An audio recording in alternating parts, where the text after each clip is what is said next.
ברוך אתה אדוני אלוהינו מלך העולם שהכל נהיה בדברו. The great leader of the Jewish people, Moshe, grew up in Pharaoh's palace. So he knew what freedom was, but at the same time, he knew that his brethren, the Hebrews, were enslaved.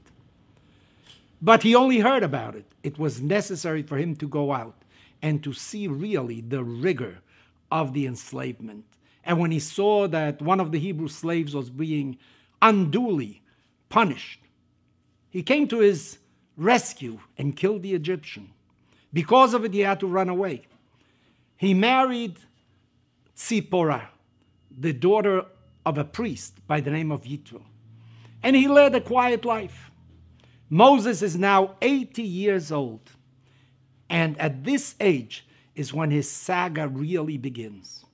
One day, while in the desert with the flock of sheep that he was tending, he sees far away a bush that is being consumed by fire, which was probably a daily occurrence in a dry desert.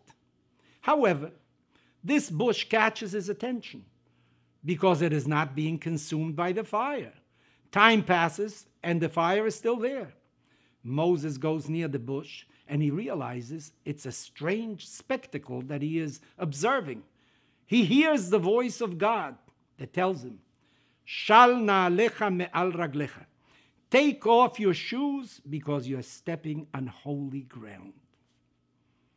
It reminds one that notwithstanding the detailed description of every garment and ornament the high priest wore, the Torah does not mention any shoes, and our rabbis conclude that the high priest probably didn't wear any shoes. And maybe this is why Moses was being prepared to be a high priest. He had to take off his shoes. Why shouldn't a priest wear his shoes?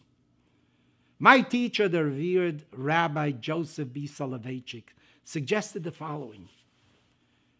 What is it that separates really man from the ground that he steps on? We walk on our 2 feet. We protect our feet by wearing shoes. But at the same time, we lose contact, direct contact with the earth that we are stepping upon. Have you ever taken off your shoes and tried to walk on sand? What the feeling is, the sensation. Is that the same as walking barefoot on grass or maybe on a stony road? It is totally different. Maybe what God was trying to tell Moses is, you're going to be a leader of the people.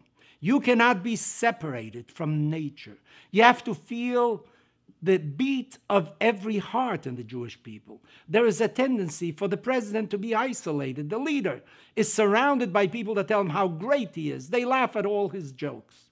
And sometimes he does not know what is really happening in the street among the people. So God told Moses, if you want to be a leader of the people, you must have sensitivity for everything that happens. You must be in direct contact with nature. Are you that way too? Do you guard yourself in your home and you don't know what is going on in the street because you have many things you are not aware of those that have less?